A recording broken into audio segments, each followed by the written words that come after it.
আসসালামু আলাইকুম। সংবাদপত্র প্রতিদিন এই অনুষ্ঠানের পক্ষ থেকে সবাইকে স্বাগত জানাচ্ছি। আজ 7 এপ্রিল 2025। আমরা কয়েকটি পত্রিকা আজকে দেখব। বাংলাদেশ সহ বিশ্বের কোথায় কী ঘটছে একটু জানার চেষ্টা করব। প্রথমে কালের কণ্ঠ। কালের কণ্ঠে আমরা দেখছি যে বিনিয়োগ সম্মেলন শুরু আজ। সম্ভাবনার খোঁজে 40 দেশের উদ্যোক্তারা এখন বাংলাদেশে। তারপরে নিউজটা দেখছি যে ট্রাম্পের বাণিজ্য যুদ্ধ বিশ্ব অর্থনীতি ব্যাহত করছে। ক্রয়াদেশ নিয়ে শঙ্কা, উদ্বেগ। যুক্তরাষ্ট্রের নতুন শুল্ক নীতি। যুক্তরাষ্ট্র থেকে আমদানি বাড়িয়ে বাণিজ্য বৃদ্ধির পরিকল্পনা। পাচারের টাকায় বিদেশে লোটাসের বিলাসী জীবন। মালয়েশিয়ায় কর্মী পাঠাতে হাতিয়ে নিয়েছেন 142 কোটি টাকা। শহীদ আবু সাইদ চত্বর ও তার বাড়ি পরিদর্শন প্রধান বিচারপতির। প্রধান উপদেষ্টার কাছে শহীদ পরিবারের প্রত্যাশা। রাশিয়া ও ক্রোয়েশিয়া সফরে সেনাপ্রধান। হাসান মাহমুদ ও তার স্ত্রীর 65 অ্যাকাউন্টে 722 কোটি টাকা লেনদেন।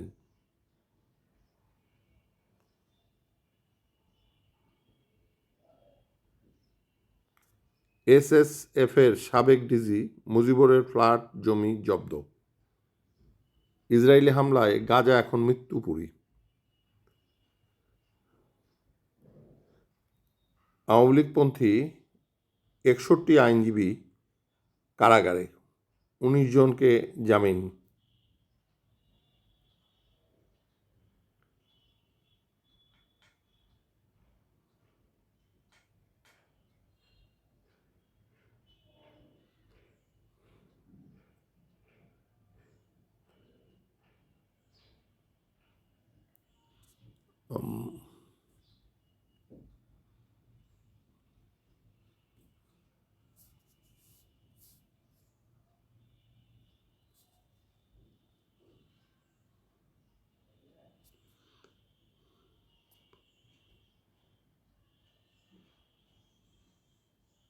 এবার আমরা প্রথম দৈনিক ইত্তেফাক একটু লক্ষ্য করব। রাজস্ব আয়, খেলাপি ঋণ ও ডলারের একক বিনিময় হার নিয়ে উদ্বেগ আইএমএফের। ডোনাল্ড ট্রাম্পকে চিঠি দেবেন ডক্টর ইউনূস। গুমের ঘটনা তদন্তকারীদের টাইম বোমা রেখে হত্যার চেষ্টা করা হয়েছিল। অশুল্ক বাধা দূর করে যুক্তরাষ্ট্রের সঙ্গে বাণিজ্য বাড়ানোর উদ্যোগ। উখিয়ায় সংঘর্ষ, জামাত নেতাসহ 3 জন নিহত। রাফাকে বিচ্ছিন্ন করতে বাড়ি বাড়ি হামলা ইসরায়েলের, গড়ে তুলেছে সামরিক করিডোর।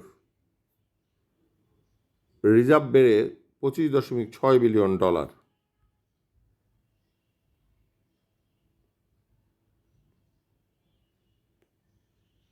সীমানা পুনর্নির্ধারণ সহ নির্বাচনের কাজ ভালোভাবে এগোচ্ছে সিইসি। শরীয়তপুরে সংঘর্ষের ঘটনায় বিস্ফোরক আইনি মামলা, গ্রেপ্তার 8। এই ছিল প্রথম আলোর দৈনিক ইত্তেফাকের সর্বশেষ যে সংস্করণ। এরপর আমরা প্রথম আলোয় একটু দেখব, চোখ দেব। যুক্তরাষ্ট্রকে 2টি চিঠি দেবে বাংলাদেশ। 50 অঙ্গরাজ্যে ট্রাম্প বিরোধী বিক্ষোভ। ঈদে 39 আসনে সক্রিয় ছিলেন এনসিপি নেতারা। দেশে দৈনিক 290 শিশু ও 10 মায়ের মৃত্যু। এক স্টেশনেই ব্যয় কমছে 14.5 কোটি টাকা। রাজস্ব পরিস্থিতি এবং খেলাপি ঋণ নিয়ে উদ্বেগ আইএমএফের।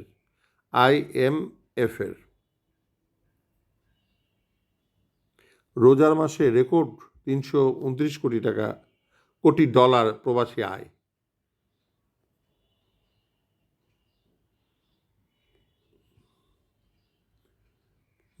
এটাই ছিল প্রথম আলোর হচ্ছে আজকের পত্রিকার খবরাখবর প্রথম পেজের। তো আমরা একটু একটু নজর দিব, আলোচনা করতে চাচ্ছি যে যুক্তরাষ্ট্রকে 2টি চিঠি দেবে বাংলাদেশ। আসলে আমরা সবাই জানি যে ডোনাল্ড ট্রাম্প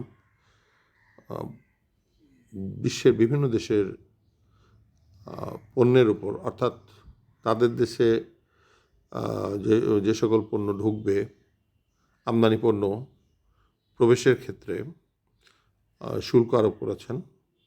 সেটা বাংলাদেশেও সেটা সেই শুল্ক আরোপের নিষেধাজ্ঞায় বা নিষেধাজ্ঞা বলবো না, এটা চড়া যে শুল্ক যেটা প্রয়োগ হয়েছে বাংলাদেশের ক্ষেত্রেও, সেটা নিয়ে বাংলাদেশ উদ্বিগ্ন। আমরা জানি প্রধান উপদেষ্টা তার উপদেষ্টা পরিষদ নিয়ে বসেছিলেন যে কি করে যুক্তরাষ্ট্রের সাথে আলোচনা করে বা অনুরোধের মাধ্যমে শুল্কটা কমানো যায়, বা কি পরিকল্পনা নিলে বাংলাদেশ হচ্ছে ট্রাম্প প্রশাসনের কাছ থেকে উপকৃত হতে পারে। ট্রাম্প প্রশাসনের সিদ্ধান্ত স্থগিত হওয়ার সম্ভাবনা যদিও নেই বলেছেন বাণিজ্য উপদেষ্টা, কিন্তু তারা কিভাবে আসলে আমাদের দেশের যে পণ্য মার্কিন যুক্তরাষ্ট্রে প্রবেশের ক্ষেত্রে যাতে কোনো বাধার সম্মুখীন না হয় বা অন্যান্য দেশের সাথে প্রতিযোগিতা করে টিকে থাকতে পারে, সে ব্যাপারে যুক্তরাষ্ট্রকে 2টি চিঠি দেবে। এটা আমরা লক্ষ্য করছি। আর একটা লক্ষ্য করছি যে গরম কিন্তু ইতিমধ্যেই পড়ে গেছে। গরমে মানুষের বেশ কষ্ট হচ্ছে। এই যে এপ্রিলের যে গরম, সেটা আমরা লক্ষ্য করছি। আর গতকাল যে আরেকটা জিনিস লক্ষ্য করেছি যে গাজায় এবং রাফা ফিলিস্তিন 2টি নগর, সেখানে ইসরায়েলের যে বোমা বিস্ফোরণে ব্যাপক মানুষের হতাহতের খবর আমরা দেখতে পেয়েছি বা জেনেছি। সেটা আসলে দুঃখজনক। বিশ্বে জাতিসংঘ আছে, ওআইসি আছে, তারা কেন এই যুদ্ধ বন্ধ করতে পারছে না, বা ফিলিস্তিনিদের উপর যে ইসরায়েলের যে অপরাধমূলক আগ্রাসন, এটাকে কেন বন্ধ করতে পারছে না, সেটাই এখন বিশ্ব বিবেকের কাছে প্রশ্ন। আসলে এইভাবে মানুষ হত্যা করার তো অধিকার কারণেই অচিরেই ইসরায়েলি এই আগ্রাসন বন্ধ হোক, এটা আমরা প্রত্যাশা করি, এটাই আমরা চাইব। আর একটা কথা হচ্ছে যে যুক্তরাষ্ট্রের এই যে ট্রাম্পের বিভিন্ন সিদ্ধান্তের জন্য মার্কিন যুক্তরাষ্ট্রের 50টি অঙ্গরাজ্যেই ট্রাম্প বিরোধী বিক্ষোভ শুরু হয়েছে। যে আসলে তারা বলছেন যে ট্রাম্পের পদত্যাগ চাই, গণতন্ত্র মুক্তি পাক, আমাদের কোনো রাজা নেই, মানে রাজার দরকার নেই। গত শনিবার এমন স্লোগানে দিনভর উত্তাল ছিল যুক্তরাষ্ট্র।